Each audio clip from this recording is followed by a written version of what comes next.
Is your kitchen filled with ready-to-eat food? Do you often eat instant noodles? Do you grab a protein bar when getting late for work? Has frozen food become your go-to party snack? Have cake packets made their way into school lunch boxes? Are there crackers and microwave popcorns in your kitchen? I'm sure there are biscuit packets too. Tonight, I have news for you. You've been sold a lie that these packaged food products are safe, that when in a hurry, you can pack a ready-to-eat meal bowl instead of some homemade food, and that it's the same. Well, it's not. You must have seen ads claiming that there is the goodness of chapati in a bowl of cornflakes. Again, it's a lie. Protein bars are as healthy as an Indian thali, perhaps healthier. Not true. So why don't we do a little fact check tonight? Hello and welcome to Gravitas Plus. I'm Palki Sharma Upadhyay, and this is your plate of Indian homemade food. There's vegetables, lentils, carbohydrates, dairy and pickle. Did you know pickles are probiotic? They do just what your little bottles of probiotic drinks do. What about your packet of protein bar? Can it replace this plate? You've been made to believe it can. Protein bars have micronutrients, natural sweeteners, healthy fats, high fiber and all that jazz. Protein bars we think are healthy. Think again, because they're not. Anything that is packed, processed and preserved cannot be healthy. You know who are the healthiest people in the world? People who live in the blue zone. These are 5 pockets around the world where people live the longest. I'm talking about Okinawa in Japan, Icaria in Greece, the Ogliastra region in Sardinia, Loma Linda in California, and the Nicoya Peninsula in Costa Rica. These are the 5 blue zones, and here people routinely live more than 100 years, as opposed to the average lifespan, which is 73.4. So the people living in blue zones must be doing something right. What do you think they eat?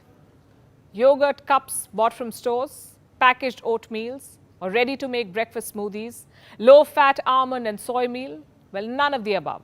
People living in these blue zones eat home food. They eat locally sourced fruits and vegetables. People in blue zones stick to time-honored recipes, food that has been passed on to them from their ancestors.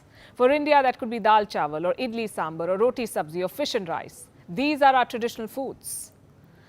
They're made from locally sourced ingredients, and they complement the local weather conditions. In short, our traditional food is our health food.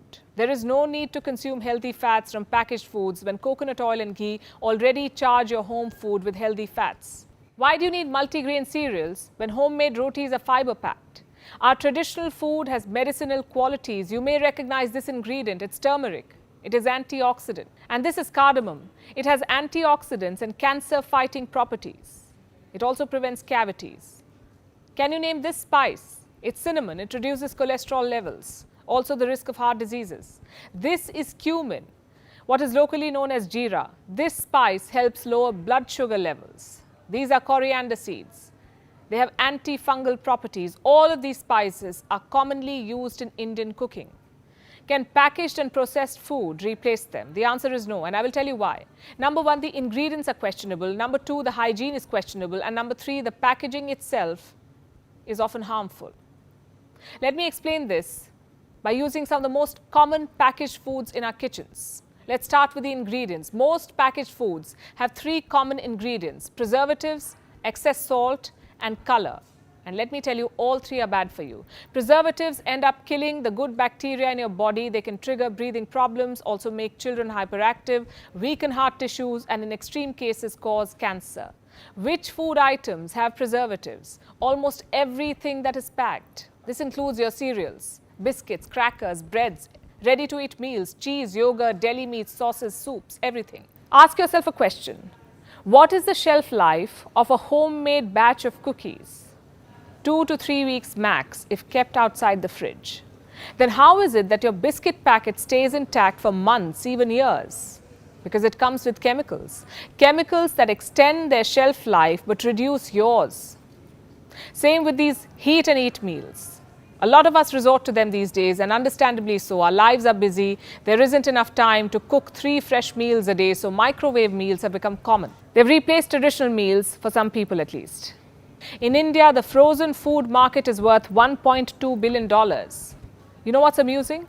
A lot of these ready-to-heat packets can be kept in the room temperature for months. Imagine keeping a homemade dal or curry outside the fridge for months. What do you think would happen? Now imagine the amount of preservatives that go into making these packaged meals. Same with packaged bread, packaged cakes, and everything else that is industrially packed. Salt too is a preservative. Most of the packed items, including chips, noodles and fries, are loaded with salt. It extends their shelf life, it enhances their taste, but at what cost? Salt has sodium, and consuming too much sodium increases your blood pressure, the risk of stomach cancer, heart diseases and premature death. I'm guessing for a lot of you, deli meats, cheese and bread have replaced your traditional breakfast. But is the habit sustainable? Should you continue eating packaged food even after knowing its downside? Is it worth risking your health? So what do? Cook 3 meals a day while also juggling work and life? That's far from what I'm suggesting. The point of this episode is to tell you that you should reduce the intake of packaged and processed food. Realize how some of the most common items in your kitchen can be harmful for you. Those colorful cereals that you eat every morning, they're food color, and food color has acrylamide. It's a chemical that's not good for your health. It causes cancer. You know what else has food color? Packaged bread, cakes and biscuits. How do you think some of those biscuits are unnaturally dark or orange or pink? How is it that they come with colorful creams? Sure, your homemade snack looks dull in comparison, but it's safer. How many of you regularly munch on microwave popcorns? Do you know the popcorn bags are lined with PFC or perfluorinated compounds? What these compounds do is prevent oil from seeping through the popcorn bag, which is good. But when heated, these compounds break down into chemicals, and these chemicals may cause cancer. You see, we are told very little about this side of packaged food because they save time, because they're tasty, because they come to our rescue. We conveniently assume that they're also safe. A samosa, we say, may be a better snack, followed by a workout, of course, than munching on microwave popcorns without any idea what's going into your body. It's better to eat that ghee-laced paratha than preservative-filled cereals for breakfast. We know very little about the ingredients that go into making packaged food. And I'm talking about the real ingredients, not the ones that are listed on the packet. We know very little about the hygiene situation of the place where these food items are made and processed. Earlier this month, salmonella was found in the world's biggest chocolate factory. The factory was producing Swiss chocolates, some of the finest Swiss chocolates. Long story short, it is time to rethink what we take for granted. It's time to reconsider the food in our kitchen. I know that it's not possible to throw out every packaged, preserved or processed food item from your kitchen, but you can always limit their consumption. So if you're looking to stay healthy, if you're looking to stay fit, if your goal is to take care of your body, then do what people in blue zones do. Maximize the intake of homemade food.